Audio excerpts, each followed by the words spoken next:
the States of the Republic, which stands one nation under God, indivisible, with liberty and justice for all. You may be seated, and I will acknowledge for the record that all board members are present. Good morning and happy new year. Morning. Thank you for being here today. So we will move right along with our agenda. And I move to approve the minutes from the November 8th, 2023 board meeting. 28. November 28th, 2023 board meeting. Second. Second by Ms. Chappelle. Any unreadiness? All in favor, aye? Aye. The ayes have it.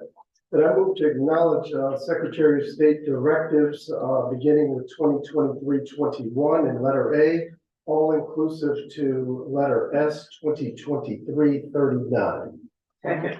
Second by Ms. Chappelle. Any unreadiness? I just have a question, and for the last directive 39, and I know we're gonna be looking at petitions and all that. So the verification, we have a deadline today.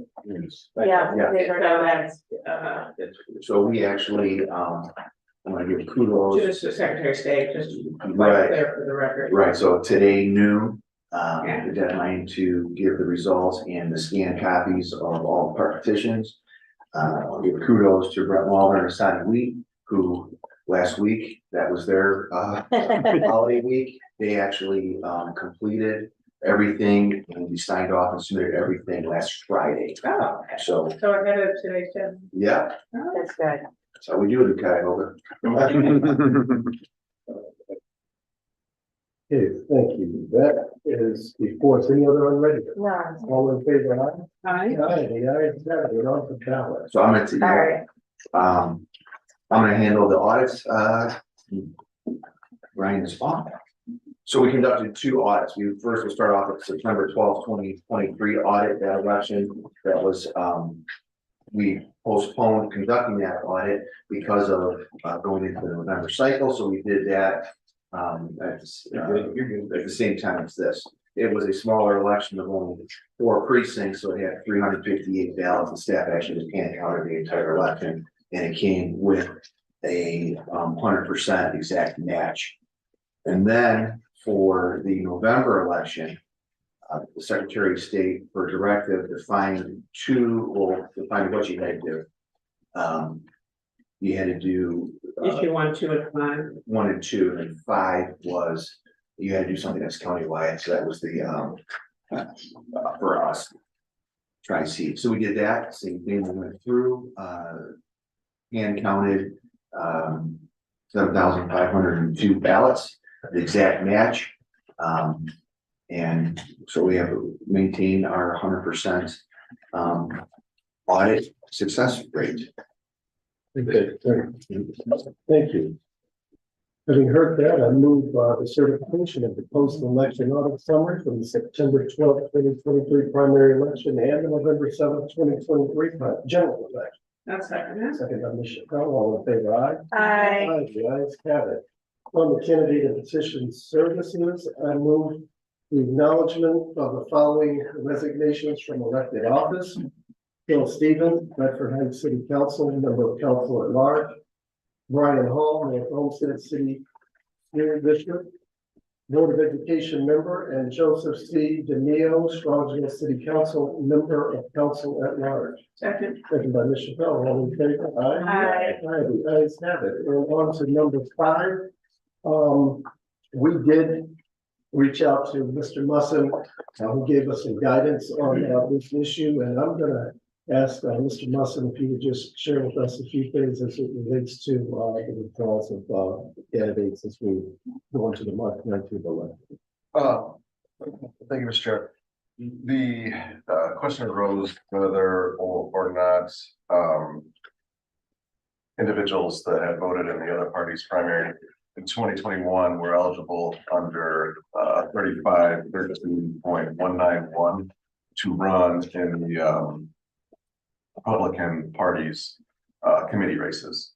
The statute provides that anyone that had voted in the other party's primary in the current year or the 2 prior calendar years are disqualified as candidates to run in the other party's central committee or on the primary for election of the primary.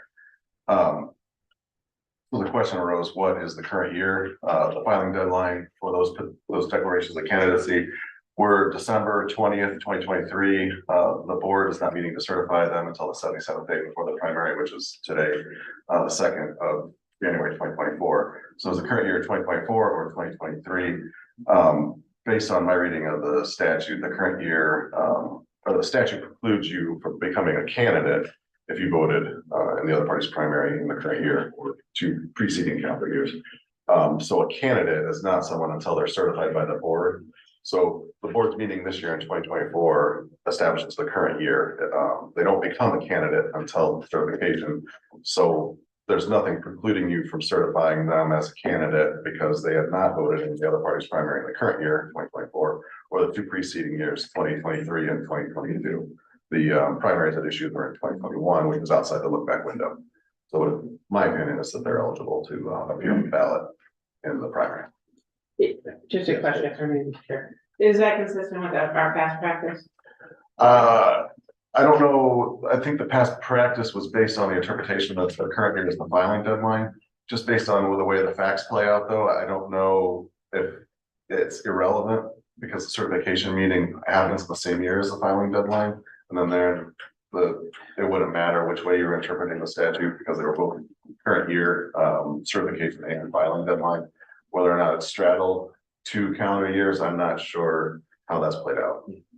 So the board's practice has been to use the filing deadline. So we would use that for determining the qualifications of the petition signers, the qualifications of the circulator, and then we would use that for the candidate. And so I think Mark's review, the signers of the petition and the circulators of the petition, they are bound by the filing deadline. And you have to, that's where you're running the sand and that's where you look for a current year and go back to previous. And I think there's things in code that define that your qualifications are set at that point in time. The candidate, the actual candidate itself, I don't think was as expressly stated, and that's where his research was. But we've always kind of, our practice has been to use that filing deadline for all 3 of those pieces, and that's what we've used for some time. It's doesn't happen often when you have a certification meeting in 1 calendar year and a filing deadline in the previous calendar year. Typically, filing deadlines are around February or August or something like that, and so everything neatly fits into the same calendar year. So this is an anomaly then? Is this an anomaly for this year? Or is this gonna be I just wanna make sure we're fair to everybody and we are not shifting gears midstream or doing anything that's different. But it sounds like this is just an anomaly because it's a different split. And then I just wanna say, we did ask for guidance from the Secretary of State's office, right? And did we receive any weigh in on this issue? So I reached out to the Secretary of State's office, and the Secretary of State's office told me that this was a matter of interpretation that would be between the board and staff in the prosecutor's office. Okay. Mr. Munson, if you could hold, the chair would recognize Mr. Brett Lawler. Brett Lawler, manager, Canada Petition Services. This is not an anomaly. This happens every 4 years for the Republicans because the presidential primary is in March and filing is in December. Yeah, okay. So I that's guess an easy answer. my This question- has happened before. Yes, we've always, since 2010, we've practiced using the date of the filing, not the date of the election. Okay, so now I'm confused.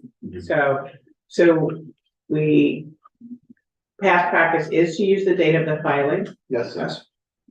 and you're telling us our legal advice is that that's not the way we should do it going forward. Is Correct. that everything?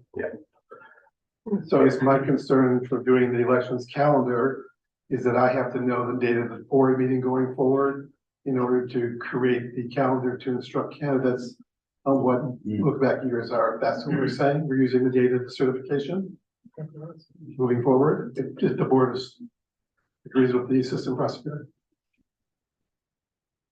Was anybody negatively impacted? This time, Yes. 2 people. well, actually, one, One. Justin Anderson, he voted in 22, so he doesn't count, so it's just Phyllis Mosley, well, you have a whole list of people on We the have a agenda list already. here. Yes, Chat six. Yeah. yeah, those are all impacted. Yeah, well, I would think just I think the issue, Anybody six with of them, not all. in my experience, we don't normally have this issue, I think it's because we've had so many elections. Yes, that that's right. I think that is, I don't think I've ever brought this to the board. you know what, I think because there were 2 primaries and there was a special in 21. I think maybe that, I think you're right.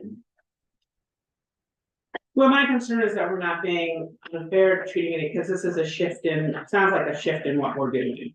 And so the concern is that somehow we're, I mean, we can follow the law, and I'm surprised we don't have an interpretation from the Secretary of State though, because we get interpretation on lots of other things. This is pretty critical change, it seems to me. But, you know, I just want to make sure we're not penalizing anybody, and Mr. Chair, we may want to ask, do these candidates know that that this is an issue, and maybe are they here to? All the candidates have been notified of the meeting. Phyllis Mosley withdrew, but she can file as a write-in. And she can also be appointed by the party if she chooses to participate for county central law. Do any other counties have this issue, or are they proceeding in this way? I mean, I don't want to be the aberrant Cuyahoga County that's doing different things different from everybody else, unless we are absolutely, I don't mind being the only county doing it if we're doing it the absolute right way. But, you know, we often look to other counties to find out what they're doing. Are they using the filing date, or are they using the date of certification as the operative date? I don't think there's issues coming up in other counties.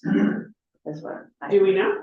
Yes, I talked to my friend in Franklin County, who's a board member, because I figured they also had the special with Carrie, but they don't have, she had no one involved in this issue. I mean, that would be the nearest closest, I think, because we had the 21 special is what they did. Yeah, congressional special. With the, excuse me, sir, So we can hear, we can't hear you back here. okay, yeah, we'll speak up, okay. Thank you. So what? So a lot of it is it's that, the congressional special that we had in August of, 2021. And so that was impacted, Cuyahoga, and I don't know if that went into Summit or not, but that wasn't, so that was kind of unique to us. And then you have the, East Cleveland September primary, that impacts us. Majority of the states, or the state, I think we're one of 3 counties that has September primaries, us, Lucas, and Summit. So we kind of, there is some uniqueness to us, and that we had that primary. And we had in the congressional special was just that special. What's that special? It was Yeah, special that we had. that's So right. yeah, and then you have some, and so it doesn't happen there, and you have counties too who have already certified. They get it in calendar year Oh, 2023. Oh, okay. that So makes had sense. we had this meeting last week, we'd be looking at a different fact pattern.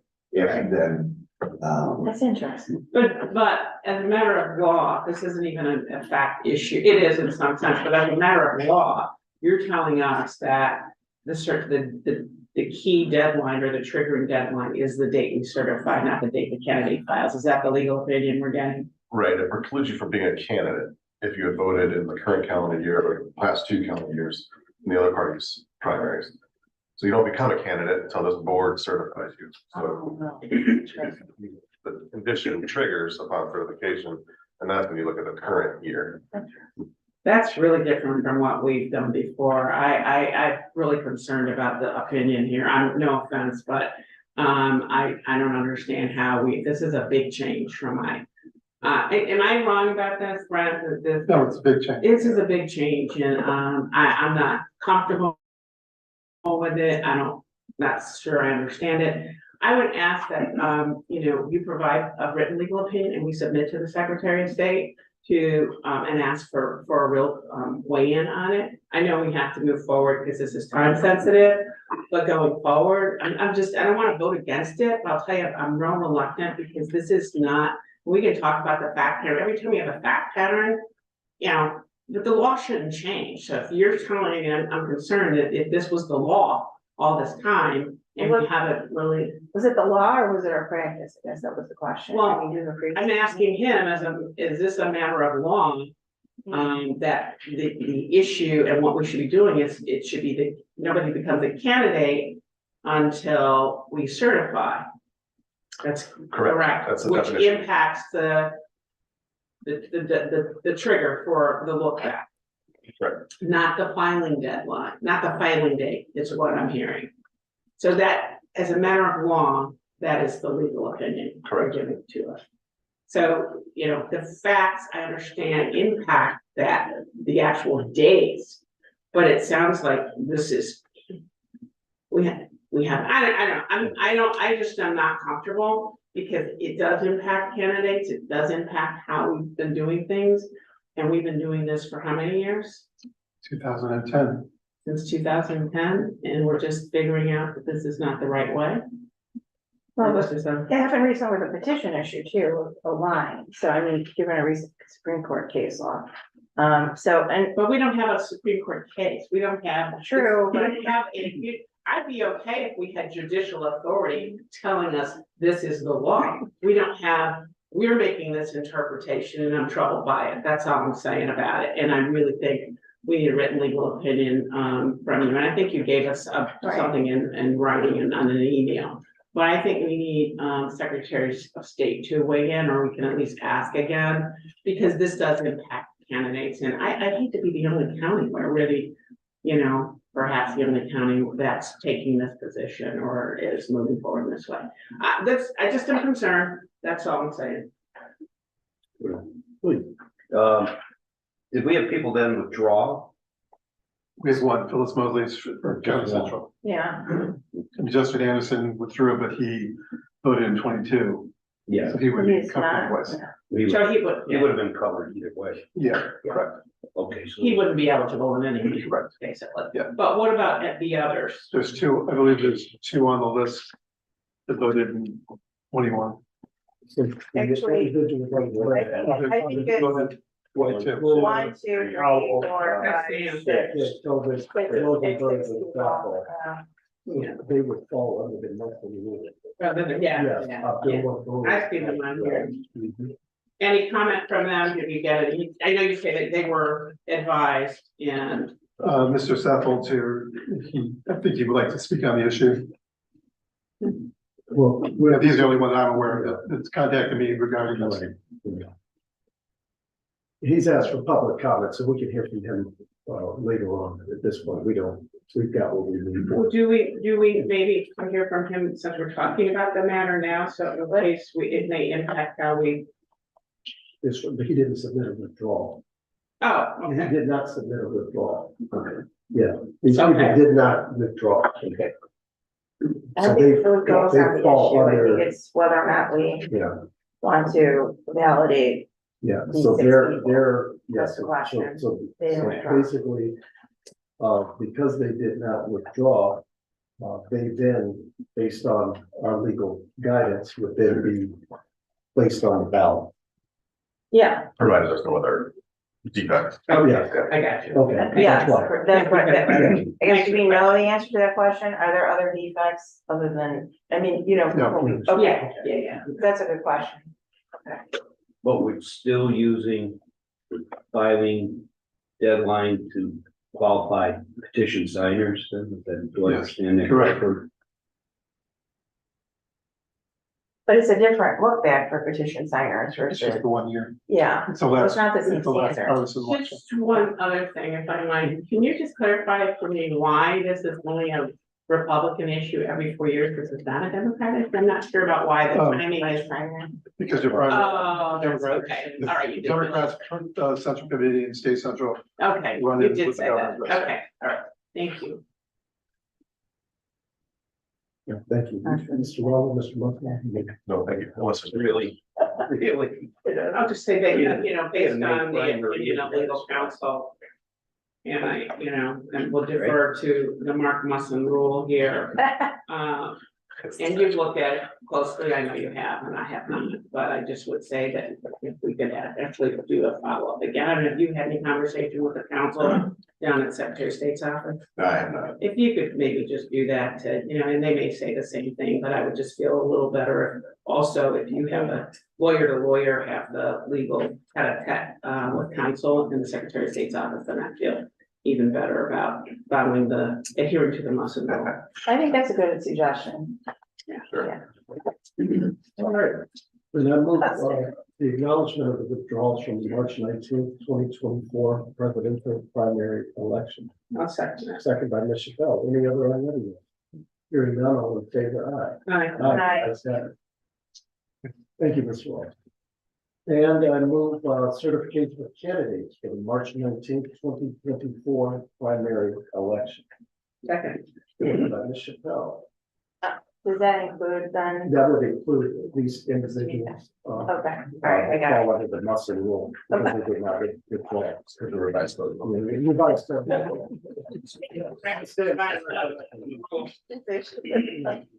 Okay, All right, just to be clear. I think I lost my place. Did I move? I made certification. of Did you candidates. second? Okay, is there a second? I did not. Oh, okay. Sorry. All in favor? Aye. Yes. Oh, yeah. So, Oh, do we need to? Please. normally we go through the Yeah, concerns first. Okay, You also need a clarification on your, on the parties, because there's two on here that voted in 22, and I want to make sure that okay. Then we're we can certified retract or that. not. Oh, yeah. make sure the record's clear. Yes. Very Then we'll good. retract that. Thank you. Yeah, that's Mr. good. Chair, well, Mr. Lawler. It confused me. Oh, now it's hard. Okay, so we have, is it like, just for the record, so there's a motion, but on the table, but no vote. No Yeah, vote. the vote we didn't have. There's a vote. Okay. Mr. Lawler. All right, he's correct. So the first issue on your chart is, as we discussed, is those individuals that voted as a Democrat in the 3 preceding years. Based on the discussion on the list, there would be only 2 people that we would ask then that we not certify, which would be Justin Anderson, County Central Committee, East Cleveland 2D. And then the last one, Brian King White, for East Cleveland 4B, County Central Committee. To not certify them to the ballot. So do we want to take a motion after each of these groupings? I would Yeah, we prefer I that. think we Yeah. should. Yeah, I think that makes Yes. sense. Yeah, Yeah, okay. So all of the rest, so Abdul, Brewer, Howell, Kanarovich, Rosenberg, Thackle would go. Yeah, okay.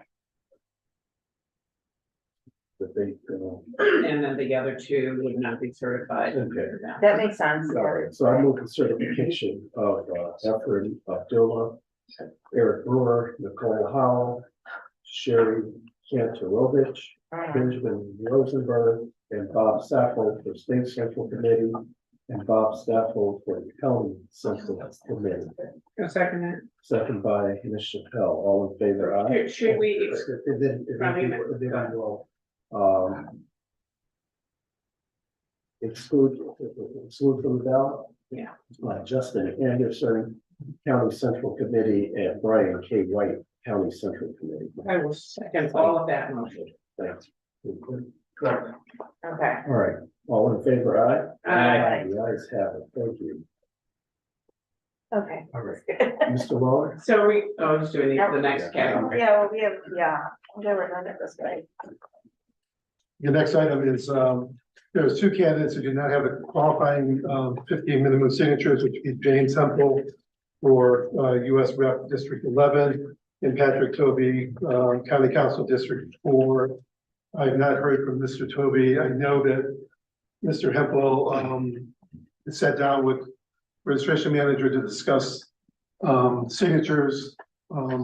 He had promised to bring us affidavits. I have not seen anything, so I don't know if he's here today to discuss it. Oh,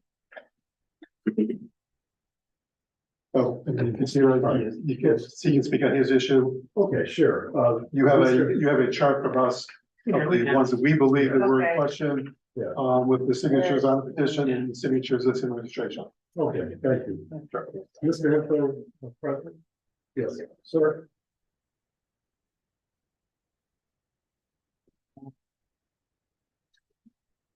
Okay.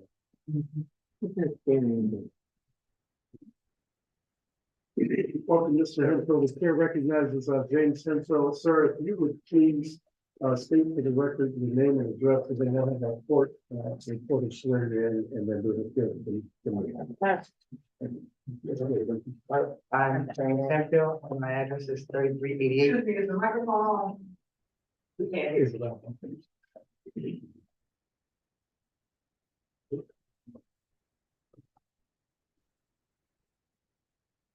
This meeting, sorry about that. Can you hear? Yes.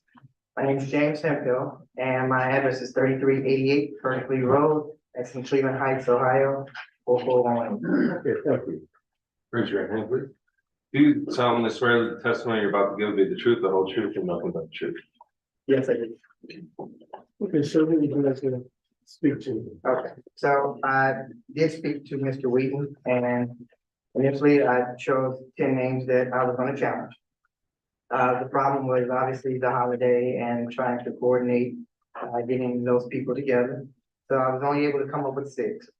And, on this weekend, this past weekend, I was able to with those people signatures.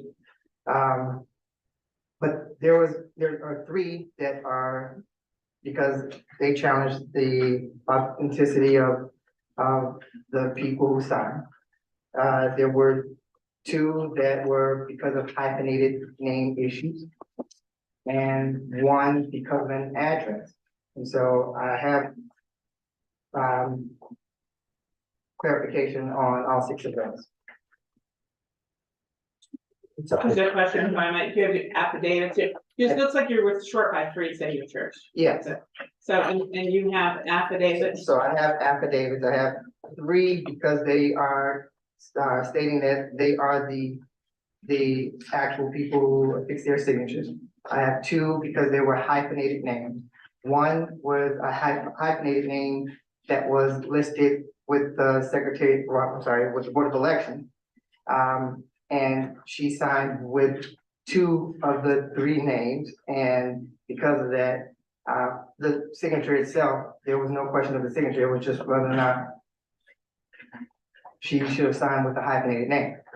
Can you pause right there for a Yes, ma'am. second, so we can ask our legal counsel what the requirement is, just as a reminder about what the petition signature needs to do. Does it have to be exactly as it is registered in our records? I just want to make sure that even though, That's a good question. yeah, even though you got the voter to say, hey, this is me and this is my signature, we have to make sure that we are, that would be acceptable, or if there's a, strict requirement under the law that the signature has to exactly match. Okay. Which would have meant that they needed to come and update to, make sure that, I understand people get married and, they're hyphenated where, I understand some of that nuance.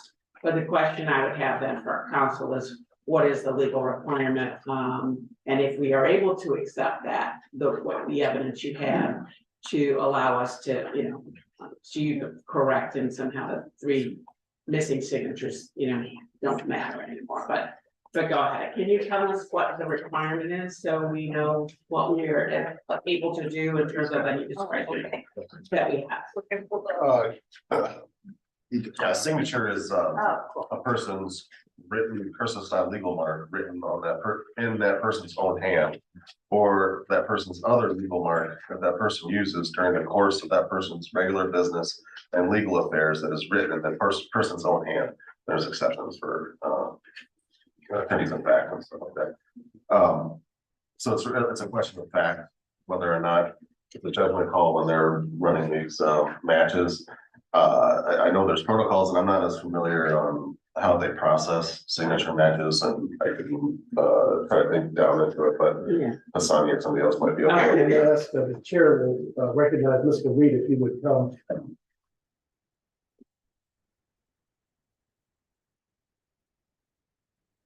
And Mr. Reed, could you? Yeah, before Mr. Weed speaks, or maybe after, we still need to know if we have discretion to make the change or to permit, you know, that if there's not an exact match. So we need to know that. Maybe Mr. Hassani can answer that. I don't know. I think when you're validating it, it's a question of fact, and that's the discretion of the board. Oh. Yes, so typically, when we're checking signatures, we're making sure that,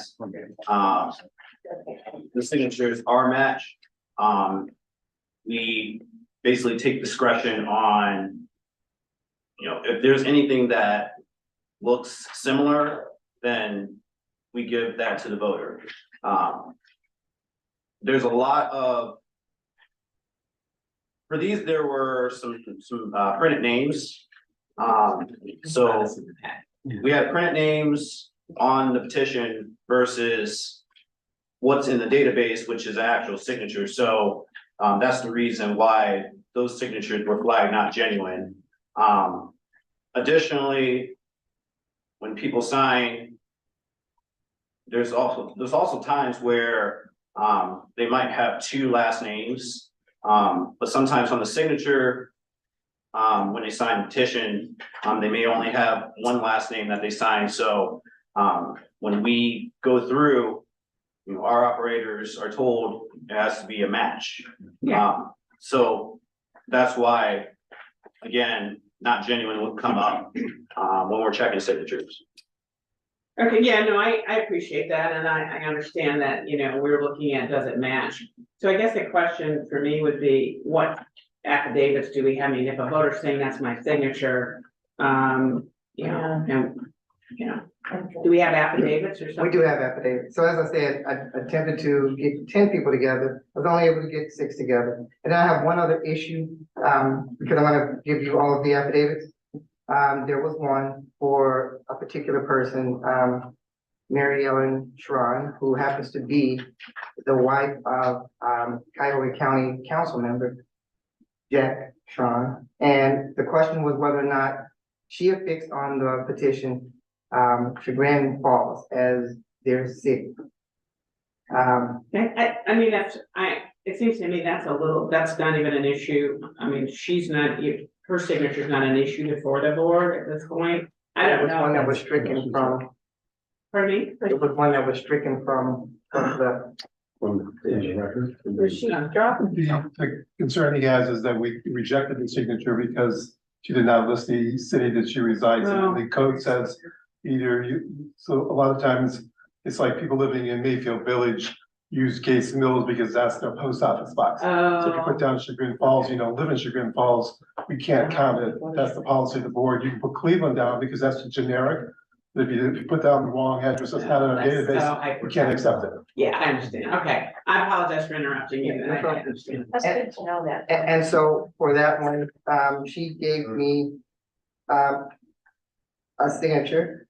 Also, she gave me a copy of county dog license, which lists in listed here, Chagrin Falls, even though she lived in Moreland Hills. Yeah. So it's kind of just That's the same zip, is it the same? the same zip code Yeah. because they don't have a Right, post office. gotcha. Okay, I'm sorry, yeah, I get it. So that's just it. So I have 6 signatures. They read, see those. Yes, absolutely. No, I think it's 3. If he has 3, then that. Yeah, no, I think it's I'll give this to you guys anyway. Correct.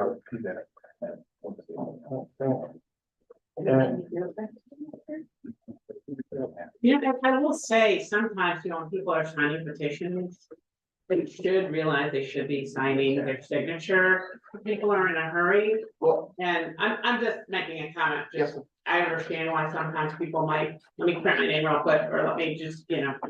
on that though, in defense of those people, I will say that during this period, there are several petitions and all petitions have kind of different requirements. So some are asking for a print, some are asking for signature, so, you know, people kind of get mixed up, so that would be my assumption that that's what the case is. Do I give this to you? We try to be consistent in our department, we try to be consistent, and to this year, they are told, they need to match. No, So that, you know, that's why, that nobody's singling, and I know you know nobody's singling you out, but I mean, we have to follow the same rules for everybody, so that's why we're. I completely understand. But kudos to you for bringing some evidence to us that from the voters, And to his point, we have at the OAEO conference, there has been several times where boards of elections have asked the Secretary of State to make all the petitions the same, where it would be a printed name and then the Yes. signature followed that way on all of them. And to this point, we haven't seen that they haven't changed the forms, but I agree that it would be better for the voter if it did have a printed name and a signature. Also helps the registration department and verification as well. Yeah. yeah, maybe we can, you guys, I mean, maybe we can, hey, conference is coming out next week. Yeah, We can- yeah. This is something we can bring it up. We beat the drum every time, yeah, and usually there's always applause amongst the other boards of elections when that's suggested, yeah. And just because it's printed, as long as they indicate, we can look at the evidence still as they indicate. I might have printed it, this was my signature for purposes of this petition. Okay, I just wanna make sure that's not a, okay, I got it, yeah. This is kind of hybrid print, cursives, so. Yeah, exactly.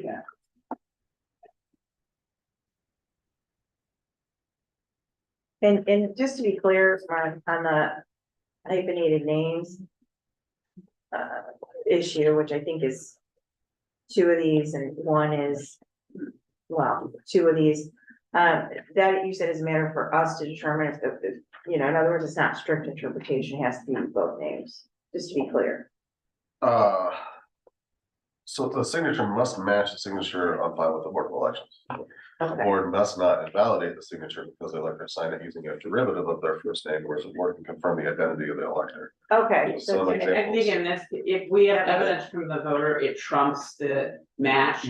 Correct. Although we should though, in your conversations with the voters though, they really should update, if they have hyphenated names, they really should update their registration, so we do have matching.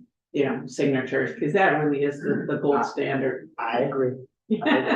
We're just musing while we're getting, waiting for your copies. thank you, that's good. Yeah. Yeah. I think the evidence would trump, give us the discretion for a pass. That's for the board to determine, but you can't ignore the evidence. The evidence, if it's presented to you, you have to take it into consideration.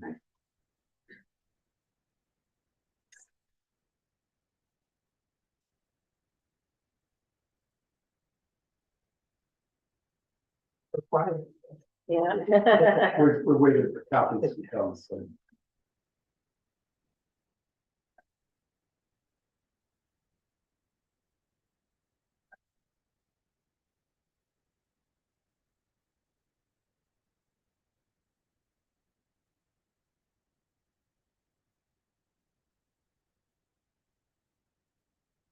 One other issue, I guess I could kind of throw that one out there as well. I discussed that with Mr. Wheat earlier. I said that there were 9 people that I made contact with who agreed to come and meet me on Saturday. But there was one who refused, and his reasoning just kind of brought something to my attention. And it was a question with his address. I submitted a change of address. However, the address is a commercial address. And the gentleman stated that that's where he currently resides. So when I went back to him and I told him that there was an issue because it was a commercial address, he presented to me his driver's license, which had that address as his legal address. And so he also stated that he felt that 2100 Lakeside is also a commercial building, but people use that as a legitimate address. So I was just kind of curious as to what should people do in that particular case so that everything kind of is uniform, because as of right now, because they rejected his updated address, he is kind of in limbo because he would have to use his old address to vote. So how would you guys? We've had this come up, I think we just had that discussion at our last meeting, I mean, the presumption is if it's a commercial address, we had held hearings on that very issue about whether that's really somebody's residence. But would need to come down and tell us, and we'd have to have a, quasi hearing to determine and use his testimony to say that, I do reside here. Residence is, I am domiciled here, even though it's a commercial property. We've had this come up, but we need the voter to take affirmative steps to, bring that to our attention. If I'm misspeaking on that, please, somebody can correct me, but.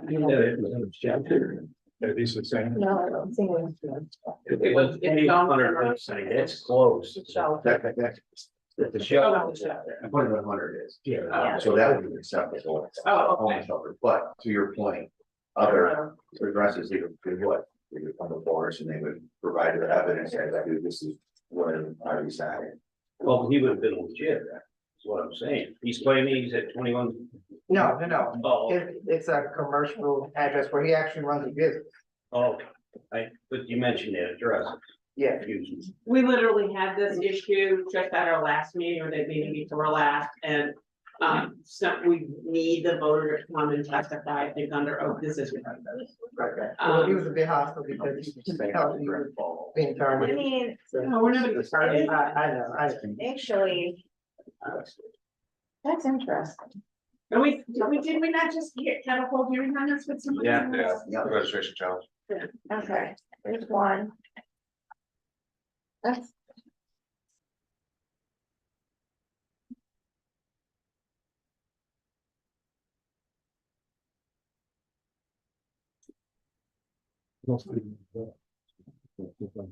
Urban Wells is done on that. Yeah.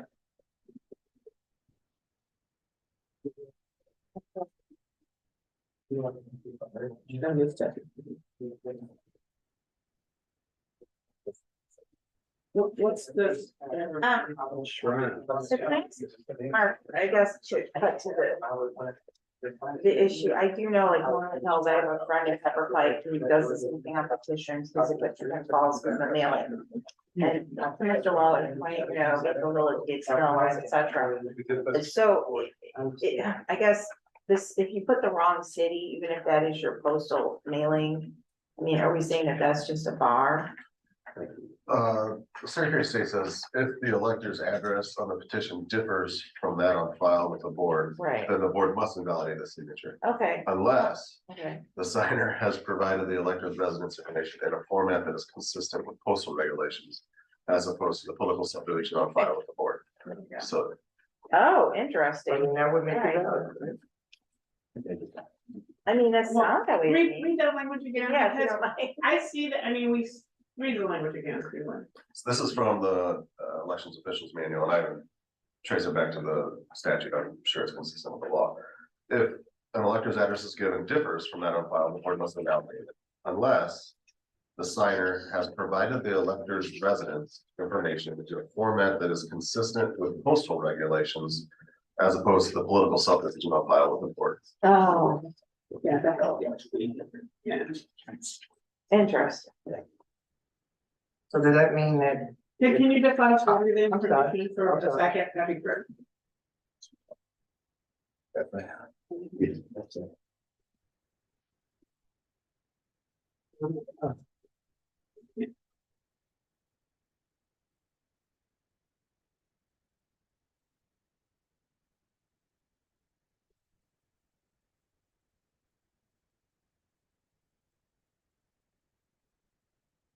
you.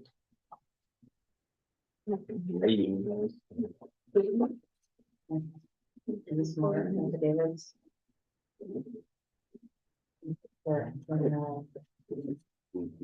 Yeah, I think.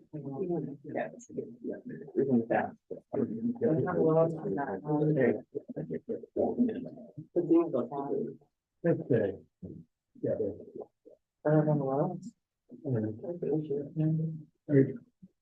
As my fellow board members are reviewing the petitions, I've reviewed them, and it looks as though Five affidavits. Ron, based on the postal information, Aretha Hill and Carol Misek, if I'm pronouncing that correct, looks like they have met the threshold for validation. Will, Urban Willis is not He's not on. on the list, I Yeah. didn't consider his. Okay. Are we admitting all of the documents? It seems to me we don't need all of them. There's a sixth one coming. We're gonna admit all of the documents. Okay. Is this there's just six totals for us? Yeah, no, okay, all right, this is our last. Charlotte Miles, Okay, whose name is on the list, and Ms. Miles is represented. That, yeah. You know, I know there needs to be raised an issue. I know that it's raised an issue about the Tron and the postal issue, which is good to know. yeah. But it just seems like, I mean, small. unless we're just, are we gonna add that to? I mean, we have a list based on the report that was given to us, that we maybe it makes sense to confine our. The list that we created was based on what Mr. Reed, registration manager, we discussed with the candidate, that's all we had to go on to provide you something with the board meeting. Oh, okay. Just be perfectly frank with, administration and candidate services to go and accept the Schwann, Chagrin Falls, it's bothersome to us. There is no way that our staff is going to know. Our procedure is we use Cleveland. Cleveland is, anything for Cleveland and Cuyahoga County would be delivered.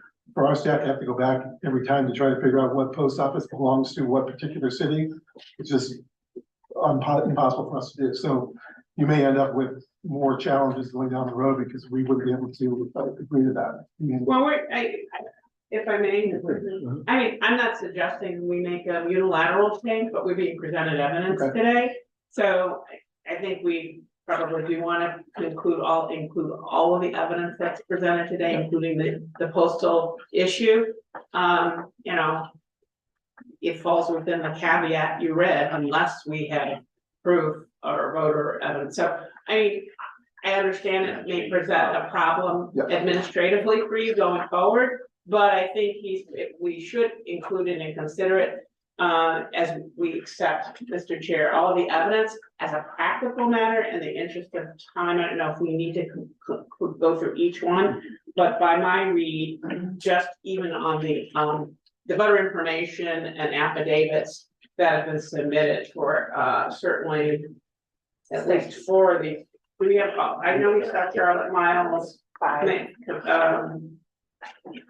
Ms. Exchange Commit, Carol Commit, Schick, Davis, and Thomas certainly, in my view, allow, you know, cure the issue of the three missing signatures in that you should be on the ballot from my perspective, just based on the submission of those affidavits. So we could, I don't know.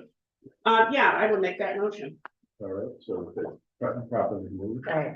Second, I mentioned, any further discussion? Can you repeat the name so we can help? It would be Danielle Thomas, Lisa Hill Davis, Carol Starr Music, and Mary Ellen Schwan. Oh, and Charlotte Miles was my motion. I was not, I wasn't convinced that Oh. these match. I was going by her affidavit. Are you looking at her? Or after the, okay, yeah. I'm really awesome. She's Yeah. attesting So, to, testing to, okay. I mean, if she's attesting to, I think the whole premise is we're not going with match, we're going with Okay. this is their sworn testimony. So, I'll add Charlotte mine. That's what you can know. And are we adding Sean as well? Schwan is on, Okay. so 5 of these, will. This is more than a three needed. Which is more than agree. The motion before, so second, and all in favor, aye? Aye, the ayes have it. Thank you. Thank you. And I just would say thank you for taking the time to cure the shortfall and to meet with folks and actually get the affidavits. It's a lot of work, so appreciate you doing it. Thank you. Sure. Yeah, that's all good.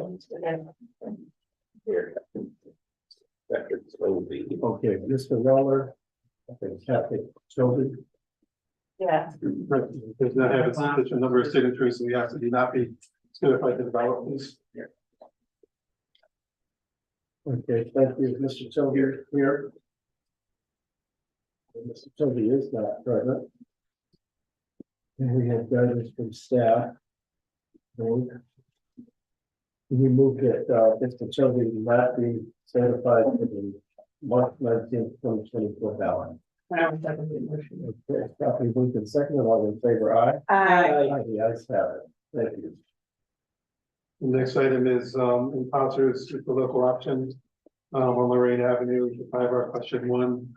We sat down with the petitioners and we actually stopped by, the attorney stopped by this morning. They did not secure, the affidavits in time, so, they're not going to attend the board meeting, so we asked that you not certify for the ballot. And they're 4 signatures short, right? Yes, correct. Okay. I move that imposters limited not be certified to the March 19th, 2024 primary election ballot. Second. All in favor, aye? Aye. The ayes have it. Thank you. The next item is we have 3 candidates, Jack Bocci from Cuyahoga Heights A, Maria Bingham from Cleveland 11I, and Rachel Cab Efron for Woodmere A.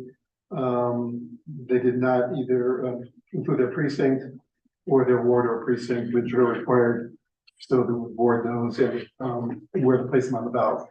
We ask that you not certify those 3 to the ballot. I had a question on this one. Yes, please. I know Cuyahoga Heights and Woodner, I think are single, if I'm not mistaken, single precinct places. In other words, it's one precinct and ward, but they still have to put the 0 on the A is what, just to be clear. Is that the issue? For the precinct, yes. Okay, all right, thank you. Yeah. Just wanna be clear. All right, then I move that Jack Bocci, Maria Bingham, and Rachel Cab Efron not be certified to the March 19th, 2024 primary election ballot. I'll second. Second by Ms. Chappelle, all in favor, aye? Aye. The ayes have it. The next issue is Tina Barnes from Cleveland 8C. She put down on her as her address is Euclid, rather than putting down her actual address. The city is Cleveland. Therefore, the address that's on registration with the Board of Elections is not matching. We ask that you not certify her to the ballot. I'm assuming she was notified as to Yes. come down. Everyone was phone called and everyone was Yeah, emailed or everything. letter sent. Yes, Thank you. you're welcome. I move that Tina Barnes not be certified to the March 19th, 2024 primary election ballot. Second. Second by Ms. Chappelle, all in favor, aye? Aye. The ayes have it. The next one is Krista Rodriguez, stolen 4B. She put down B instead of C. She resides in C. So she put down the wrong precincts. We asked that she not be certified. Yeah, just a question. I mean, it's just some of these are seem super hyper technical, but it is the requirement of the law, Yeah. just confirming. Yeah, there's no, I mean, I understand why it is, and we have disqualified. And when it comes to mind, with her, you know, it was real technical and unfortunately he had to be disqualified. So I'm assuming. This is yet another instance that, I mean, we have to know, and you have to. Put the correct precinct and so forth on it. Yeah, because the signers wouldn't. Yeah. Okay, so I move that Krista Rodriguez not be certified to the March 19th, 2024 primary election ballot. Second. Second by Ms. Chappelle, all in favor, aye? Aye. The ayes have it. And the final 2 is Amanda Keene from North Homestead 2A and Edward Julian from Strongsville 2B. They both have received via mail after the 5-month deadline, so they can't be considered to be placed on the ballot, so we would just have to not be certified. Thank you. I move that Amanda Keene and Emily Julian not be certified to the March 19th, 2024 primary election ballot. Second. Second, all in favor, aye? Aye. The ayes have it. Any other issue, Mr. Harris? No, it's just a certified. We cleared all that up. Now I move the certification of the candidates for March 19th, 2024 presidential primary election. And I will second that again. Second by Mr. Carroll again, thank you. All in favor, aye? Aye. The ayes have it, thank you. And on to number 7, the issues. for the election, that is in our packet. No. Those are before us as provided for in the board packet. And so I move the certification of the issues for the March 19th, 2024 presidential primary election. Second by Mr. Crowe. Any readiness? All in favor, aye? The ayes have it. Thank you. On to fiscal, Ms. Walker, Mr. Pilani, or Mr. McElwain. So we're back here, but All right, Chair recognizes Patrick McElwain. yeah. Morning. Morning. Morning. Ed Mackley, Assistant Manager, Fiscal Services. We're asking for your approval of this resolution. This is to fund the postal permit for this year. Amount of $380,769. These funds were been budgeted for this year. And this is for everything from ballots to the applications to voter information guides to pretty straightforward. Yeah, it's, we have some carryover funding on meters from last year. This will, what we would anticipate for the whole year, but if we go above and beyond, there is additional funds in the budget that we can allocate at a future meeting. All right, any questions from the board? Then I move the approval of the voucher and resolution for our U.S. Postmasters presented by Mr. McElwain. Second. All in favor, aye? Aye. The ayes have it. Thank you. Well, thank you. Now to our human resources agenda. I move to approve the appointment of Amelia Duran to Community Outreach Coordinator, Community Outreach Department, effective January 22nd, 2024, and the appointment of Jessica Whale to Supervisor, Ames Coordinator, Election Support, effective January 8th, 2024. Second. Second by Mr. Pratt.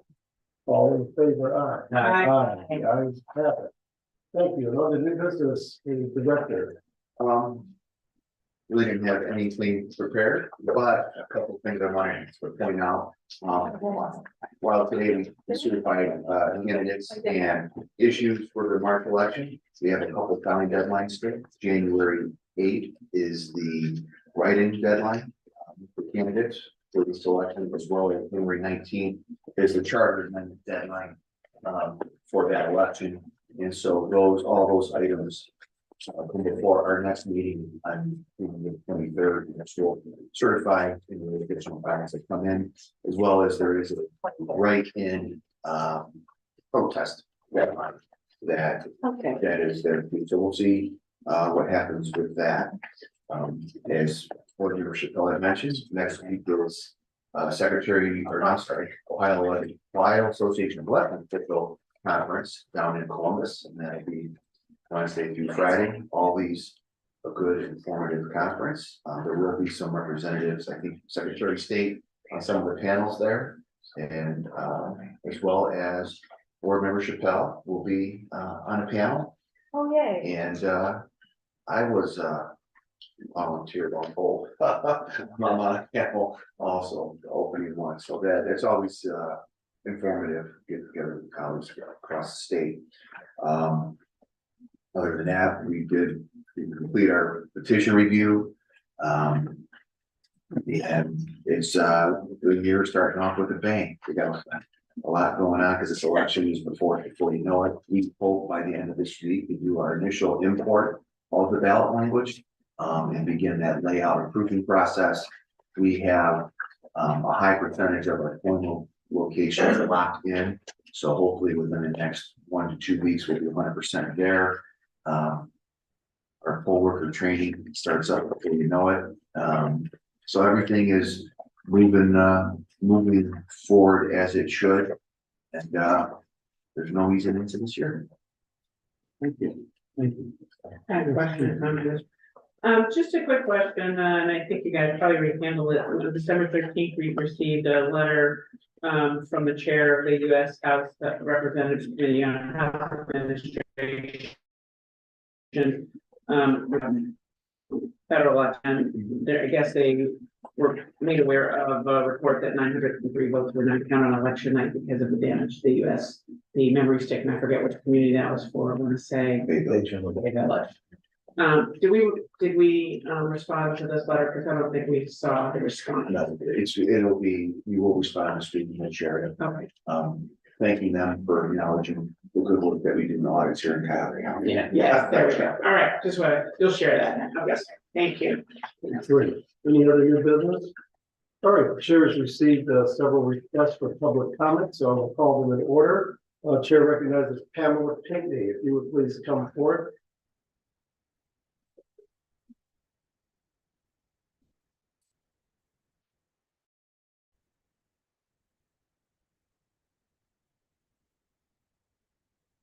Okay. If you would please state the record, your name, and then you will have up to 5 minutes to address the board. Thank you. Good morning, everyone, Good morning. and happy New Year. Happy New Year. I'm Reverend Pamela M. Pinckney Butts. I added my mother's maiden name to my name. Because women keep being discounted, you have to give up everything in marriage, so I added my mother's maiden name to my name. We need to change that. And I also am an apostolate, a female apostle. And I'm a preacher. And I came to you this morning for several reasons. First of all, not for condemnation, but I want you to know that God is still able to do exceeding abundantly above all that we could ask or think according to the power that is in us. And I heard some concerns even before I want to bring the things that I had come to you in reference to. And I see why gerrymandering is such an issue, because when you have a two-party system, you run into some of the issues that you've run into this morning. I am a candidate for the 2024 presidential election, and I put my bid in on August the 8th of 2021 in the Federal Election Commission. And I am concerned this morning, and to whom this is not applicable, please do not be offended. I am concerned because I am discriminated against in the presidential candidacy election process because I am not white and I am not male. Every election, this is the 5th election that I've run for president of the United States of America, and every election, the first election, my ballot was destroyed. The second election, I was locked up and detained in a facility against my will and my rights. The third election, I was banned from television. The fourth election, I was banned from buildings. And now I'm still having some challenges where the people in Columbus refuse to communicate with you all so that we have things done decently and in order. And I can stand on the fact that I'm discriminated against because I'm not white and I'm not male. My ninth cousin, General George Washington, the first inaugurated president of the United States of America through my dad and through his mother, was first to do a new thing. Well, I am also first to do a new thing. I have in place a new party, which is called the Multi-Partisan Party. I'm also discriminated against because I am a Christian preacher. And Jesus, when doing the work, found the good in his disciples that walked with him. I find that there's good in every party that we have in this country. And I believe that we can use that good to build this nation to be what it needs to be and to curtail the violence. And I brought the documentation and proof to show that I am a registered candidate with the Federal Election Commission. And I find it very difficult that people won't work with me because I'm not white and I'm not male, and also because of my sexual orientation. I'm a heterosexual female, and I get a lot of opposition because I don't participate in the LGBTQ community. And I think that that's very unfair to me because I don't judge people and condemn people for what they believe. And I believe that I am eliminated from the process because of this. And you can have this, Mr. Gallagher. And Mr. Gallagher has been working very diligently with me for my protection and my safety. And I'm glad to see you, Mr. Curtis, on the board because I have requested that we don't have an all-white male board, and that I'm glad that Ms. Chappelle is still here because I like to see the rainbow of identity to represent the communities. I ask that you all would partner with me and also assist me to make sure my name is on the ballot for this election. I am a native of Cuyahoga County, and that you will work with me to make sure that I am safe.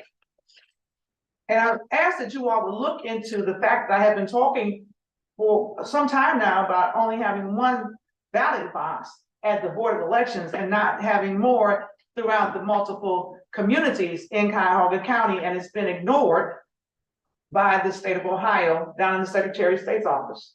When I come down here, I don't come to fight with anybody, to oppose anybody, and I also share something with the director that I'm not going to share on social media because it's not everybody's business.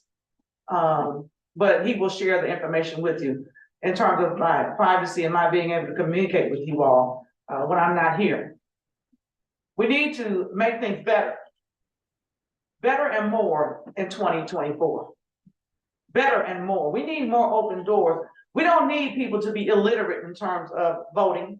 We don't need people to be afraid in terms of voting. We don't need people to be rejecting in terms of voting.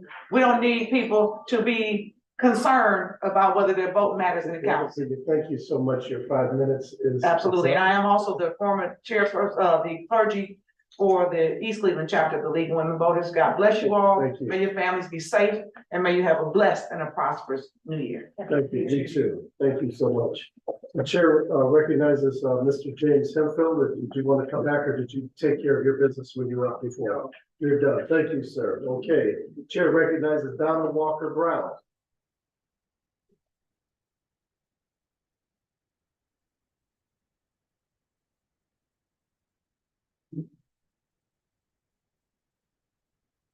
Morning, Ms. Brown, if you please state your name for the record, and you'll have up to 5 minutes to speak. Good morning, my name is Donna Walker Brown. I don't need to do my address, right?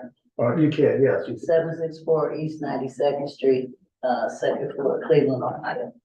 I filed I asked that y'all tabled certifying Terrence Upchurch petitions. And I actually got it timestamped December 29th. Did you guys receive that?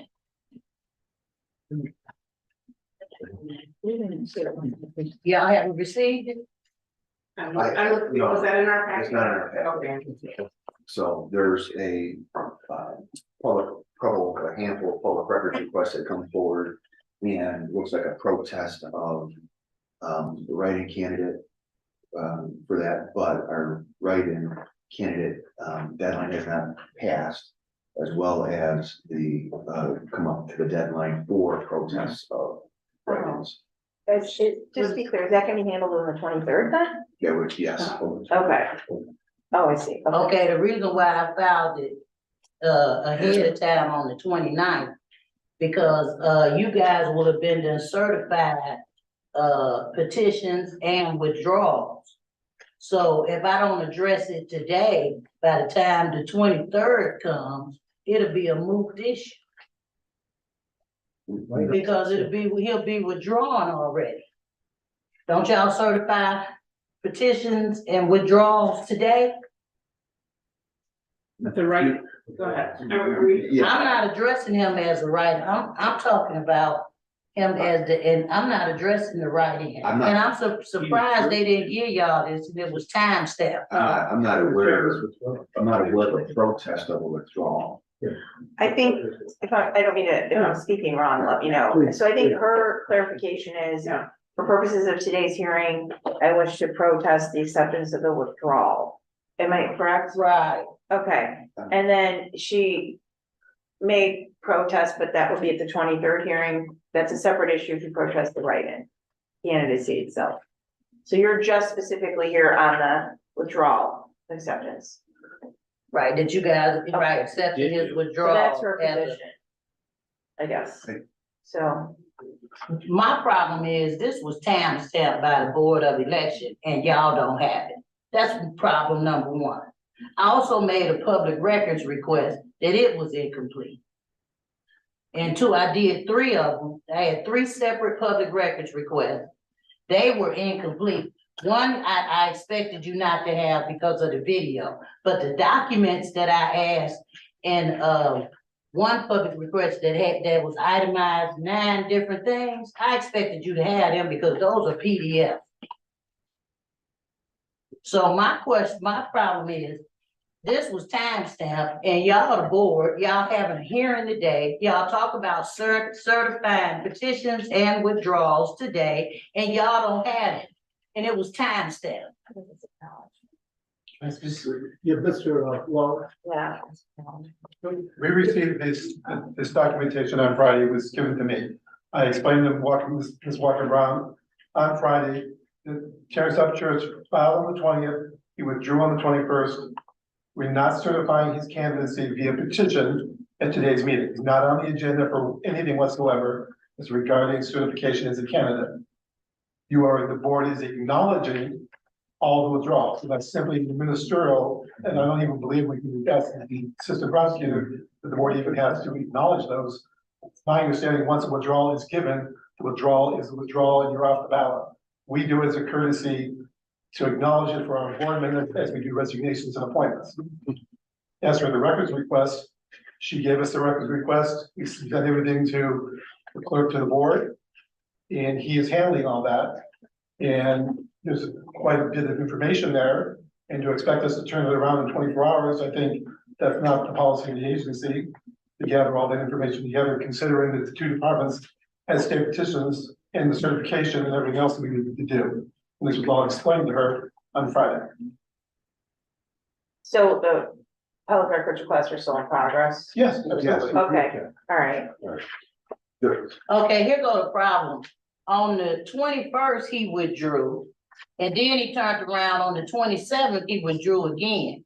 Now, until I filed the paperwork on the 28th, there was not a problem. This man just came today, when I just walked in here, and told me, oh no, he only withdrew once. Well, here go the problem with that. It's an 8-day delay. Second problem is, I filed my petitions on the 20th. I didn't get a call from him at all letting me know I was validated. I didn't find out that I was validated until the 22nd. Mr. Upchurch received a call from him and was allowed to withdraw from this race. So I'm bringing these issues to you today because I'll be coming with evidence on the 23rd, and I don't want it moot. You lawyers know what moot means, right? So I don't want it moot when I bring all my evidence. Because see, I got illegal circulation of petitions as part of one of the complaints too. So I hope that they give you this here, what I filed on the 28th. But this man is the one, I also filed a public records request that they did fill on the 28th. I requested for all of my petitions. They gave, I have a receipt of 10 petitions. They gave me back 16 pages because each petition has 2 pages. Well, if I requested all, that means I should have 20 pages, not 16. So I'm telling you that the public records requested is incomplete. And I asked y'all just to table certifying his withdrawals or his petitions until the 23rd. I didn't say don't vote on them. I'm just asking you to table it to the 23rd. But I noticed when James Hempfield was up here, y'all actually let him be able to speak before y'all got ready to vote. But now that Donald Walker Brown is here, I'm waiting until public. You got your 5 minutes, so timer just went off. So we have your information. We know that the public records request is forthcoming, and that we can have staff work on these issues as we move forward. So thank you.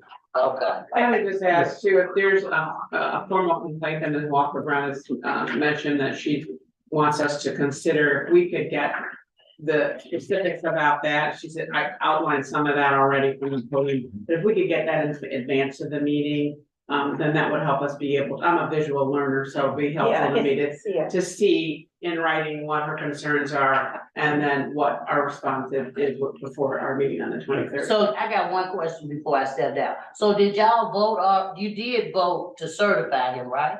No. Okay. No, That's all. nothing, no, sir. Thank you. No, thank you. Thank you. The chair recognizes Bob Sappho.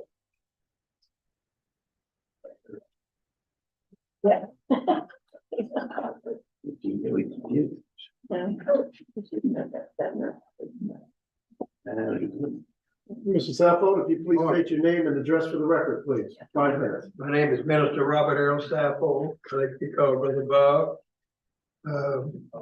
I'm here representing the beautiful city of Warren Bear Heights, Ohio. I've been a resident for some 14 years. Prior to that, I lived in Shaker for about 15 years.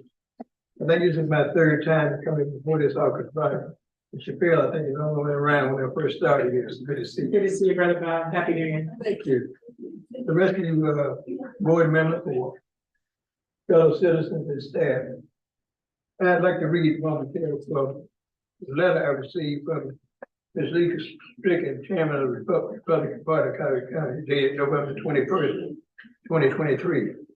To Bob Sappho, Springfield Drive, Warren Bear Heights. Dear Bob, I'm writing to request your continued participation on our central committee. Your involvement is vital to promoting our party's principles and candidates at the local level. The 2020 census results in some changes to present boundaries within the county.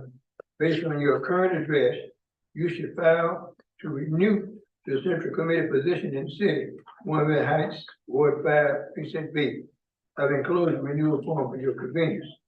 Please complete and return the form no later than 4 o'clock, December 2023. This form must be physically received by 4 p.m. on December 2023 to be valid. You can make it break. We also want to ensure that you three are keeping good records in our database. Currently, we have the following contact information for you. Email guards_sappho@att.net. Phone number 216-333-7399. If this information is incorrect or missing, please email our executive director, Garrett B. Wall, at JWall, etc., with the current information we will updated. As a reminder, serving on the central committee allows you to participate in party government, board outreach and education, fundraising, and candidate recruitment. Continued involvement will help ensure the Republican Party remains strong and impactful in the county. Thank you for your past and future service. If you have any questions, please feel free to contact our office at 622-4515. I hope we can continue to count on your participation. You can. And by virtue of my being here today, I've been associated with the Republican Party for about 30 years. On 2 different occasions, I ran for public office here.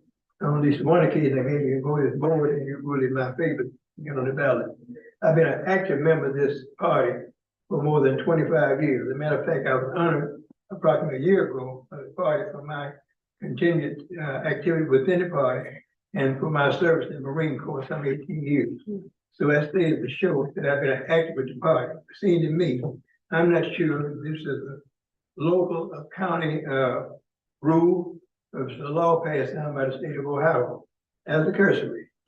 25 years ago, 30 years ago, I ran for county commissioner in Trumbull County. And on my signatures, we had 2 different persons that printed their names instead of writing it out. We had to go to the Supreme Court for the state of Ohio, who voted by voicemail to put me on the ballot because we changed the law. If you check with Robert Sappho versus Trumbull County Commissioner, I think it was in the early 70s, you can attest to that. It might answer some of the questions that we had to be addressed today. Board may be able to utilize that.